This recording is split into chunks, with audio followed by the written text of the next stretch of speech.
Selamat pagi pemirsa. Dalam 30 menit ke depan, saya akan menemani Anda di dalam acara Breaking News yang akan membahas berita yang aktual dan terpercaya. Berita terkini, biografi Joko Widodo, serta perjuangan kerasnya hingga menjadi presiden. Biografi Insinyur Haji Joko Widodo adalah Presiden Indonesia ke-7 yang mulai menjabat sejak tanggal 20 Oktober 2014.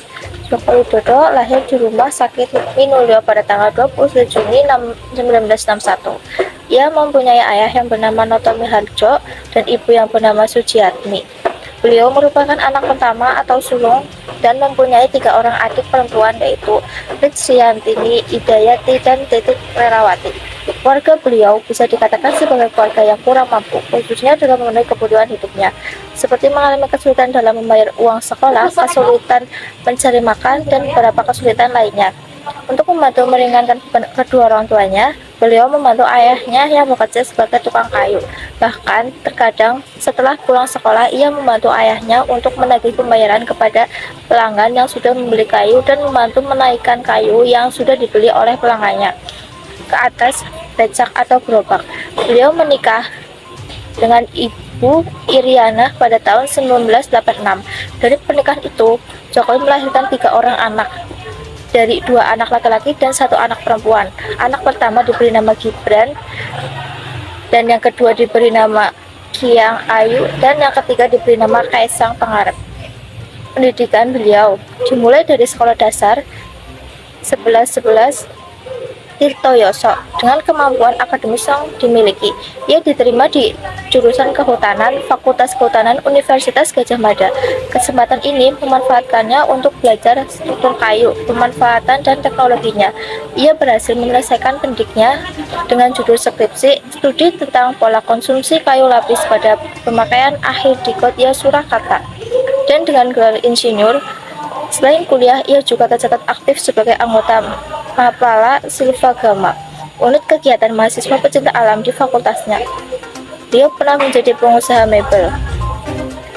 Setelah lulus dari perguruan tinggi, Jokowi bekerja di sebuah badan usaha milik negara, yaitu PT Kertas Kaf Aceh, serta diberikan tugas di area hutan pinus Merkusi di daratan tinggi Gayo, Aceh Tengah. Namun, beliau bekerja di PT Kertas Kaf Aceh tidak begitu lama dan mengambil keputusan untuk kembali lagi ke kampung halamannya. Hingga pada tahun 1988, ia memberanikan diri untuk membuat bisnis di bidang kayu milik sendiri. Nama usaha yang diberikan untuk usaha kayunya adalah CV Rakabu. Nama itu diambil dari anak pertamanya yang bernama Gibran Rakabuming Raka. Jokowi memulai usahanya dengan modal hutang. Untuk mendapatkan modal usahanya, Jokowi menjaminkan sertifikat tanah milik orang tuanya kepada bank supaya memperoleh pinjaman dari bank. Ketika awal-awal memulai karir sebagai eksportir mebel, Jokowi sudah mulai aktif mengikuti pameran-pameran mebel yang diselenggarakan mulai di Singapura, Timur Tengah, Eropa, hingga ke Amerika. Pameran yang pertama kali diikuti oleh Jokowi merupakan pameran yang diselenggarakan di Jakarta. Karir Jokowi. 1. Menjadi wali kota Solo. Pada tahun 2005 diadakan pemilihan kepala daerah wali kota Solo. Jokowi menjadi calon wali kota Solo dengan pasangan Ik Hadi Rudiatmo. Kedua calon itu diusung oleh Partai Demokrasi Indonesia Perjuangan dan Partai Kebangkitan Bangsa. Dari pemilihan itu, Jokowi dan Ik Hadi Rudiatmo mendapatkan perolehan suara sebanyak 36,62% dan memenangkan pilkada tersebut. Dalam kepemimpinannya, Jokowi dapat membuat kota Solo tertata dengan sangat rapi. Bahkan, kota Solo menjadi salah satu bahkan kajian dari universitas dalam dan luar negeri. B. Menjadi Gubernur DKI Jakarta.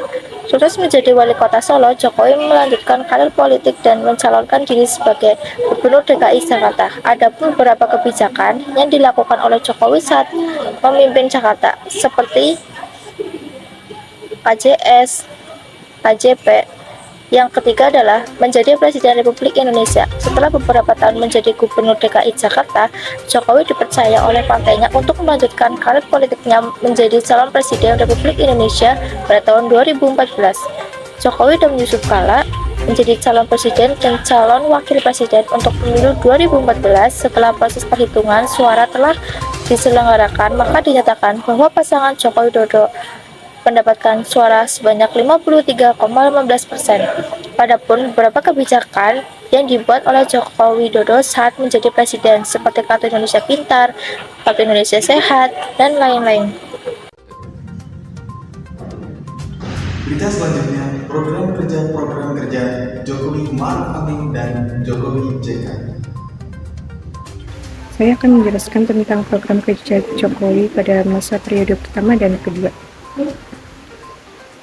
Program kerja masa kepemimpinan Jokowi dan Yusuf Kala memiliki program prioritas yaitu Nawacita.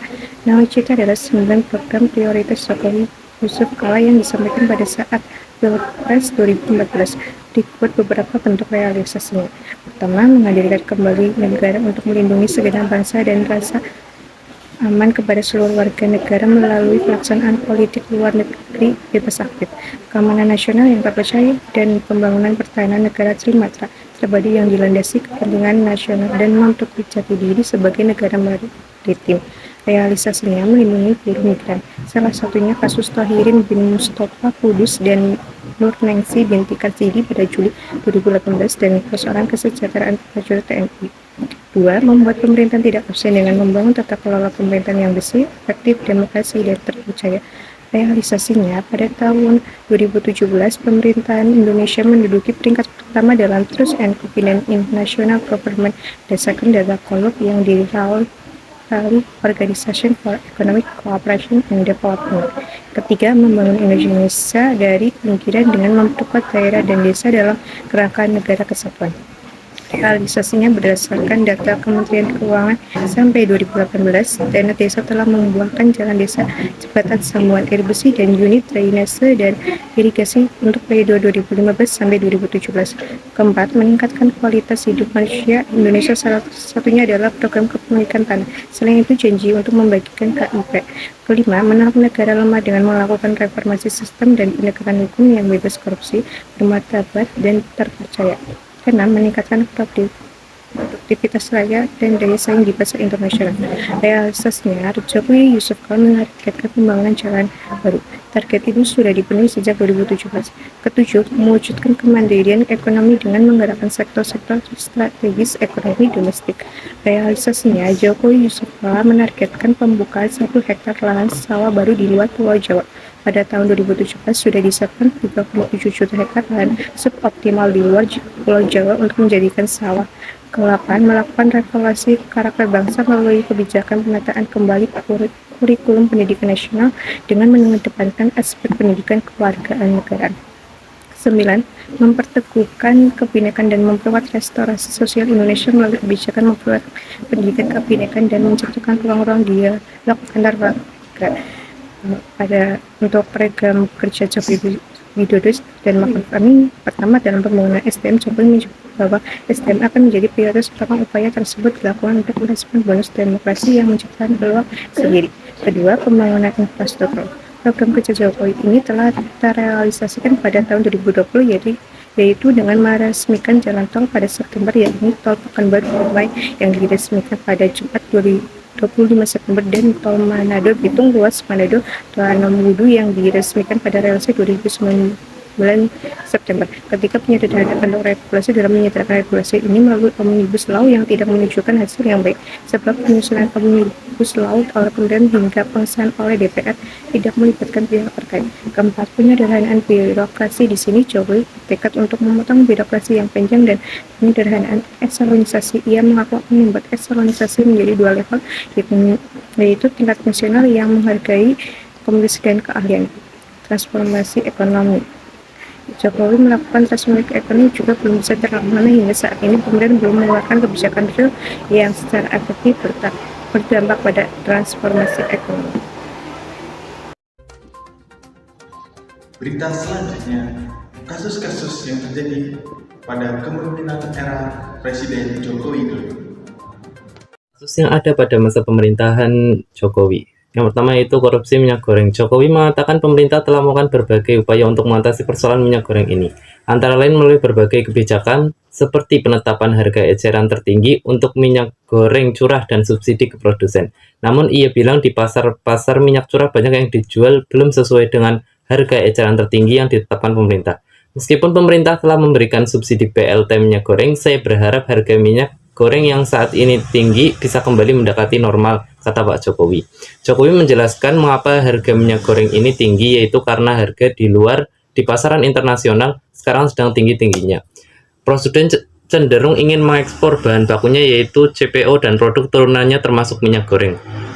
Kejagung sudah menetapkan tersangka antara lain Dirjen Perdagangan Luar Negeri adalah Indisari Wisnuwardana yang merangkap sebagai pelaksana tugas PLT Kepala Badan Pengawas Perdagangan Brajangka Komoditi. Selain itu ada 3 tersangka lainnya yakni MPT selaku Komisaris PT Wilmarnabat Indonesia SMA selaku Senior Manager Corporate Affairs Permata Hijau Group dan PT selaku General Manager di bagian General Affairs PT Musimmas. Jaksa Agung ST Baharudin pun mengungkapkan alasan pihaknya menetapkan nama-nama tersebut menjadi tersangka. Pemufakatan antara permohonan dan pemberi izin dalam proses penerbitan persetujuan ekspor, kedua yang dikeluarkannya persetujuan ekspor pada eksportir yang seharusnya ditolak izinnya karena tidak memenuhi syarat, yaitu telah mendistribusikan CPO atau RBL Palm oleh yang tidak sesuai dengan harga penjualan dalam negeri atau DPO, tidak mendistribusikan CPO atau RBD Palm oleh sebagaimana kewajiban di dalam DMO yaitu 20% dari total ekspor, ungkapnya pada konferensi pers Selasa 19/4/2022. Kenaikan BBM. Pemerintahan Jokowi sudah 6 kali menaikkan harga BBM. Terakhir kenaikan BBM terjadi pada September 2022.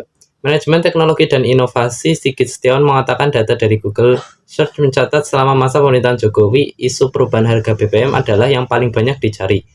Ada 6 kali kenaikan harga BBM di 2 periode Jokowi. Ada 2 kali di 2022 ujarnya pada Sapa Media yang digelar Badan Riset dan Inovasi Nasional.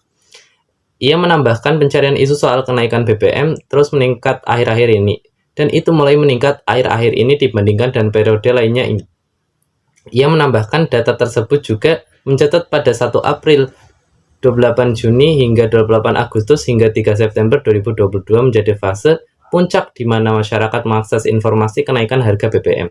Daerah yang paling banyak menolak kenaikan harga BBM adalah Sulawesi Tenggara, Aceh, Lampung, Sumatera Barat, Sumatera Selatan, Sumatera Utara, dan lain-lain jelasnya.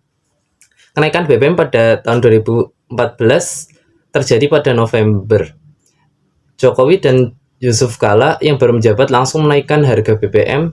Premium naik 6.500 per liter menjadi 8.500 per liter, sedangkan solar naik dari 5.500 per liter menjadi 7.500 per liter. Tahun 2015 terjadi kenaikan BBM selama 2 kali. Sempat turun harga di awal 2015, Jokowi menaikkan harga BBM pada 1 Maret di tahun yang sama, harga premium naik Rp200 menjadi 6.800 per liter. Pada saat 28 Maret 2015, harga BBM jenis premium dan solar kembali naik. Premium dari 6.800 per liter menjadi 7.300 per liter, sementara solar naik dari 6.400 per liter menjadi 6.900 per liter. Pada tahun 2018, harga BBM jenis Pertalite naik 2 kali pada tahun ini. Pada 20 Januari 2018, Jokowi menaikkan harga Pertalite menjadi 7.600 per liter. Setelah itu, harga Pertalite kembali naik menjadi 7.800 per liter pada 28 Maret 2018.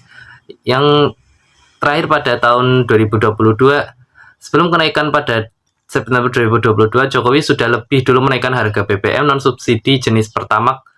Pada April 2022 harganya naik dari 9.000 menjadi 12.500 per liter. Setelah itu Pertamax naik dari 12.500 menjadi 14.500 per liter pada awal September 2022. Namun Pertamax mendapat penyesuaian harga pada awal 1 Oktober 2022. Pertamax turun Rp600 dari 4.500 menjadi 14.500 menjadi 13.900 per liter.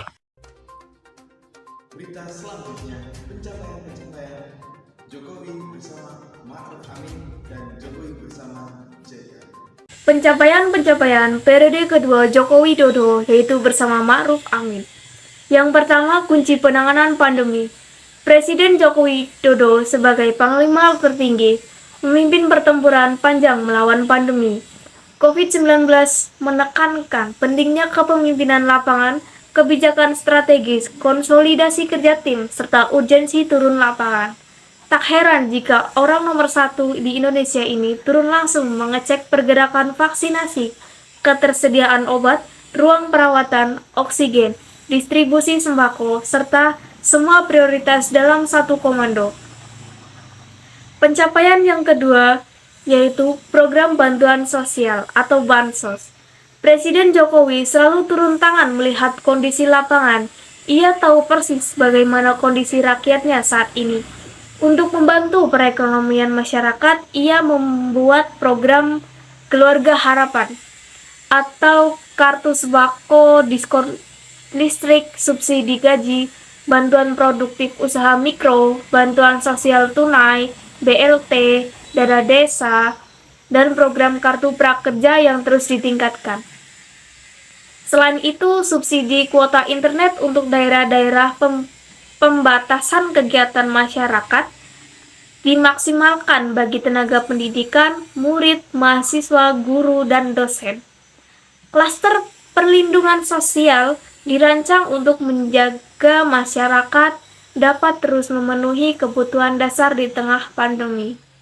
Pencapaian yang ketiga yaitu menuntaskan konflik agraria. Untuk membereskan mafia tanah, Presiden meminta Polri tegas memberantas para mafia tanah demi keadilan, ketentraman, ruang hidup rakyat. Cara yang dilakukan adalah dengan pengawalan reformasi agraria dikebut. Pendekatan diubah, pemerintah pusat dan daerah serta CSO berkoordinasi memitigasi konflik. Hasilnya kasus puluhan tahun dituntaskan dalam 3 atau 4 pertemuan. Banyak perkara tanah dibereskan di Hari Agraria 24 September 2021. 124.120 sertifikat tanah hasil reformasi objek diserahkan. Pencapaian yang keempat di sektor ekonomi. Di sektor ekonomi, Indonesia sempat terancam resesi, namun melalui program pemulihan ekonomi nasional terbukti efektif meredam guncangan resesi. Penyelamatan ekonomi Indonesia dari resesi mulai terlihat hasilnya, turun ke 5,32% pada kuartal kedua 2020, pertumbuhan naik ke 7,07% pada kuartal 2 2021, lanjut inflasi selama pandemi berhasil ditekan ke 1,60% pada kuartal ketiga 2021. Kendati demikian, meski terkontraksi perekonomian terjaga, juga harga barang dan jasa daya beli rakyat selama pandemi terjaga dengan baik. Pencapaian yang kelima yaitu atasi kemiskinan dan pengangguran. Pemerintahan Presiden Jokowi juga berhasil meredam laju kemiskinan ekstrim dan pengangguran. Hal ini dibuktikan dengan tingkat pengangguran terbuka pada Februari 2021 tercatat 6,26%, turun 0,81% dibanding data Agustus 2020. Pada Maret 2021, presentasi kemiskinan tercatat 10,14%, setara 27,54 juta orang. Ini tak besar Angka ini tak sebesar banyak prediksi. Bantuan sosial serta pemberdayaan usaha mikro, kecil, menengah dapat melorotkan laju kemiskinan ekstrim di 200.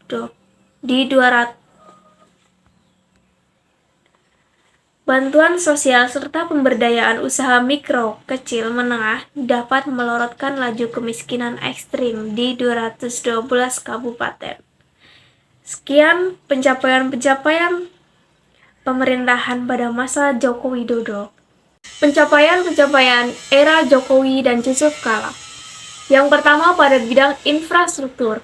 Dalam APBN 2020, penggunaan anggaran lembaga sektor infrastruktur seperti Kementerian PUPR tercatat cukup besar, karena pemerintah menaikkan anggaran infrastruktur sebesar 4,9% dari 399,7 triliun pada tahun 2019 menjadi 419,2 triliun pada tahun 2020. Menteri Koordinator Perekonomian Darmin Nasution menjelaskan bahwa infrastruktur yang dibangun selama pemerintahan Jokowi JK lebih banyak dibanding 20 tahun sebelumnya, terutama infrastruktur di sektor transportasi. Pencapaian yang kedua yaitu menurunkan tingkat kemiskinan. Realisasi anggaran bansos pada tahun 2018 tercatat mencapai 84,31 triliun atau 103,76% dari total anggaran tahun 2018. Berlanjut ke tahun 2019, realisasi anggaran bansos hingga Maret 2019 telah mencapai 37 triliun atau 36% terhadap penggunaan anggaran. Jumlah tersebut naik lebih dari 2 kali lipat dibanding realisasi bansos 2018 yang hanya mencapai 17,9 triliun. Besarnya anggaran pengentasan kemiskinan tersebut berdampak langsung pada tingkat kemiskinan di Republik Indonesia di mana per akhir bulan Maret 2019 tercatat sebesar 9,41% atau turun 0,41% terhadap Maret 2018. Sementara jumlah penduduk miskin pada Maret 2019 sebesar 25,14 juta jiwa yang mana berkurang 810.000 jiwa dibanding Maret 2018. Pencapaian yang ketiga yaitu pengangguran terendah selama 20 tahun.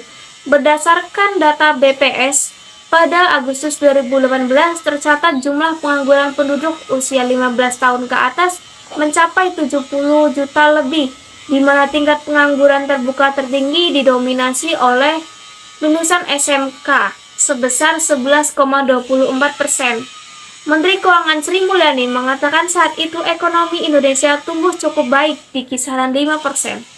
Pertumbuhan ekonomi ini juga diikuti dengan penurunan pengangguran hingga mencapai 5,13%, terendah dalam 20 tahun terakhir. Pencapaian yang keempat yaitu kunjungan turis asing tembus 1 juta sebulan. Di awal pemerintahan Jokowi saja jumlah wisatawan asing ke Indonesia langsung meroket. Badan Pusat Statistik atau BPS mencatat jumlah kunjungan wisatawan mancanegara ke Indonesia mencapai 1,03 juta kunjungan atau naik 17,68% di Juli 2016. Jumlah turis menembus 6,32 juta kunjungan atau naik 7,64% dibanding periode sama di tahun lalu, yaitu yang hanya menembus 5,88 juta kunjungan. Berita selanjutnya, keadaan ekonomi pemerintahan Joko Widodo bersama Yusuf Kala dan kepemerintahan Joko Widodo bersama Ma'ruf Amin. Keadaan ekonomi pemerintahan pada masa Joko Widodo dan Ma'ruf Amin. Jadi, di tahun pertama dari 5 tahun masa jabatan Joko Widodo harus dihadapi dengan kemunculan virus corona penyebab COVID-19 yang mewabah di seluruh dunia. Pandemi COVID-19 tidak hanya menjadi ancaman bagi kesehatan dan keselamatan rakyat Indonesia, tetapi juga turut memberi dampak bagi perekonomian nasional. Pengamat ekonomi dari INDEF, Bima Yudhistira Adinegara mencatat ada sejumlah permasalahan di sektor ekonomi selama 1 tahun masa pemerintahan Jokowi Ma'ruf Amin. Bima mengatakan pertumbuhan ekonomi nasional mengalami penurunan hingga menyentuh level minus 5,32% akibat terlambatnya penanganan COVID-19 yang dilakukan pemerintah. Selain itu, Bima juga menyoroti langkah pemerintah untuk terus menambah utang dalam bentuk valuta asing di tengah situasi pandemi. Bima mengatakan Berdasarkan data International Debt Statistic 2021 yang dikeluarkan Bank Dunia, Indonesia tercatat menempati urutan ke-7 tertinggi di antara negara berpendapatan menengah dan rendah dalam utang luar negeri. Jumlah utang Indonesia adalah 402 miliar dolar Amerika Serikat, jauh lebih besar daripada Argentina, Afrika Selatan, dan Thailand. Sementara itu, pemerintah pada tahun 2020 ini menerbitkan global bond sebesar 4,3 miliar dolar US dan jatuh tempo pada 2050 atau tenor 30,5 tahun. Yang artinya pemerintah sedang mewariskan utang pada generasi masa depan. Bima menyebut setiap satu orang penduduk Indonesia di era pemerintahan Jokowi Ma'ruf Amin tercatat menanggung utang 20,5 juta. Perhitungan itu didapat dari total utang pemerintah sebesar 5.594,9 triliun per Agustus 2020 dibagi 272 juta penduduk Indonesia. Di sisi lain, Bima mengatakan terjadi penurunan level inflasi Indonesia yang menjadi terlalu rendah karena adanya tekanan pada daya beli masyarakat. Deflasi bahkan terjadi dalam beberapa bulan dengan inflasi inti hanya 1,86% per September 2020. Itulah yang dikatakan oleh Bima. Bahkan Bima menambahkan, tidak sedikit produsen yang menawarkan harga diskon agar stok tahun sebelumnya bisa habis terjual. Dalam jangka panjang, jika inflasi tetap rendah, maka produsen akan alami kerugian bahkan terancam berhenti beroperasi. Imbas dari pemberhentian operasi akan berdampak pada pekerja. Bima mengatakan pemutusan hubungan kerja massal terus mengalami kenaikan. Diperkirakan jumlah karyawan yang di PHK dan dirumahkan mencapai 15 juta orang. Hasil survei ABD atau Asian Development Bank menunjukkan UMKM di Indonesia terus melakukan pengurangan karyawan setiap bulannya. Dia menyebut situasi di tahun 2020 sangat berbeda dari krisis 1998 dan 2008 ketika PHK di sektor formal dapat ditampung di sektor informal atau UMKM. Saat ini, 90% UMKM membutuhkan bantuan finansial untuk memulai usahanya kembali, ujar Bima. Pada 2022, di tengah situasi dunia yang penuh ketidakpastian, Presiden Joko Widodo menilai bahwa pemulihan ekonomi Indonesia relatif masih kuat. Berbagai indikator seperti realisasi pendapatan negara yang didorong oleh tumbuhnya pendapatan pajak, angka optimisme konsumen, hingga indeks manufaktur menunjukkan angka yang menggembirakan. Hal tersebut disampaikan oleh Presiden Joko Widodo saat menyampaikan sambutan pada acara United Overseas Bank Economic Outlook pada 2022 yang digelar di Hotel Indonesia Kempinski, Jakarta pada Kamis 29 September 2022 lalu. Presiden Jokowi mengatakan realisasi pendapatan negara mencapai 1.764 triliun, ini tumbuh 49% year on year. Penerimaan pajak sampai sekarang mencapai 1.171 triliun, tumbuh 58%. Artinya pembayar pajak masih ada dan justru tumbuh 58%. Pendapatan negara juga didorong oleh penerimaan bea cukai sebesar 206 triliun, tumbuh 30,5%. Selain itu, realisasi penerimaan negara bukan pajak juga tumbuh 36,9% menjadi sebesar 386 triliun. Kepala negara juga memandang bahwa optimisme konsumen masih berada pada angka yang tinggi. Hal itu bisa dilihat dari indeks kepercayaan konsumen yang mencapai 124,7, naik dari angka pada bulan Juli yaitu 123. Indikator lainnya yaitu Purchasing Managers Index Manufaktur Indonesia yang terus menguat dan berada pada angka 51,7 per Agustus 2022, di atas rata-rata global. Dari berbagai indikator tersebut, Presiden Jokowi pun memprediksi pertumbuhan ekonomi Indonesia pada kuartal 3 tahun 2022 ini bisa berada di atas pertumbuhan kuartal 2 yang mencapai 5,44%. Jadi selanjutnya kita akan membahas tentang keadaan ekonomi Indonesia pada masa pemerintahan Joko Widodo dan Yusuf Kala. Sudah 4 tahun Presiden Joko Widodo dan Wakil Presiden Yusuf Kala mengemban tugasnya sebagai pemimpin negara Republik Indonesia. Pemerintahan tersebut telah berlangsung selama 4 tahun tepat pada Sabtu 20 Oktober 2018 lalu. Pada 2018, pertumbuhan ekonomi stabil pada kisaran 5% dan terus meningkat di tahun sebelum-sebelumnya. Meskipun sempat mengalami penurunan 4,88% di tahun 2015, peningkatan ekonomi naik di tahun 2016 dan terus naik hingga tahun 2018 sebesar 5,17%. Menteri Koordinator Perekonomian Darmin Nasution melalui siaran pers dalam acara diskusi media Forum Merdeka Barat 9 edisi 4 tahun kerja pemerintahan di Auditorium Gedung 3 Kementerian Sekretariat Negara Jakarta mengatakan selama 4 tahun pemerintahan Jokowi JK ini fundamental ekonomi makro Indonesia semakin sehat dan kuat.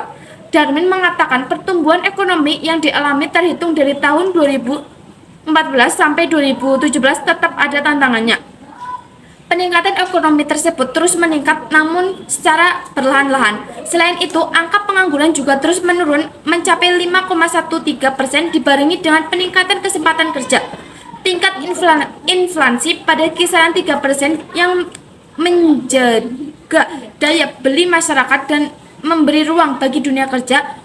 Untuk pertama kalinya, angka kemiskinan juga menurun pada level 1 digit 9,82% serta rasio Gini di level 0,383. Kepala Staf Kepresidenan Muldoko juga mengatakan angka kemiskinan menurun dari 10,96% di tahun 2014, kemudian pada Maret 2018 berada di angka 9,82%. Menurut Muldoko, angka pengangguran juga turun menjadi 5,13% hingga Februari 2018. Seiring itu, dalam 4 tahun pemerintahan Jokowi JK telah terserap 8,7 juta orang dalam lapangan kerja. Dia mengklaim keuangan negara dikelola dengan hati-hati. Defisit APBN dijaga di bawah 3% dari PDB. Utang pemerintah dikelola untuk mendukung pembangunan program-program prioritas dan sektor produktif. Realisasi investasi pada 2018 mencapai 361 triliun atau 42,2% dalam target di tahun 2018. Faktor global berdampak pada sedikit penurunan PMA atau penanaman modal asing, tetapi porsi investasi dalam negeri meningkat dibandingkan tahun sebelum-sebelumnya. Peran domestik pun semakin kuat. Sejak 2017, Indonesia sudah dikategorikan sebagai negara dengan peringkat layak investasi oleh 3 lembaga pemeringkat internasional terkemuka. Hal yang disoroti lainnya, menurut catatan Kementerian Keuangan, ialah defisit APBN menurun setiap tahun dari 2,3% terhadap PDB pada 2014 menuju kisaran 2,1% tahun 2018. Bahkan dalam RAPBN 2019 pemerintah mengusulkan defisit di bawah 2% terhadap PDB. Hal ini menunjukkan komitmen untuk menjaga sustainabilitas APBN dan kebijakan fiskal sebagai bantalan menghadapi kondisi ekonomi dunia yang penuh ketidakpastian. Selain itu, defisit keseimbangan primer diturunkan hingga mendekati Rp0 pada 2019. Penurunan defisit APBN diikuti dengan penurunan defisit keseimbangan primer. Tren penurunan tersebut terjadi sejak tahun 2014, yaitu dari 93,3 triliun. Penurunan defisit keseimbangan primer menunjukkan kemampuan membayar bunga utang dari sumber pendapatan negara. Kontribusi penerimaan perpajakan meningkat signifikan dari 74% dari total pendapatan negara pada 2014 menjadi kisaran 81% di tahun 2018. Hal ini didukung reformasi perpajakan, peningkatan pelayanan dan kepatuhan, serta teknologi informasi. Sejalan dengan meningkatnya kontribusi penerimaan perpajakan dan komitmen untuk mendukung kemandirian APBN, menurut Kemenku, pertumbuhan pembiayaan utang juga semakin menurun. Pada 2018, pembiayaan utang tumbuh negatif 9,7% dibandingkan 2014 yang tumbuh positif 14,6%. Kondisi tersebut diikuti dengan penurunan penerbitan SBN dan tumbuh negatif 12,2% pada 2018.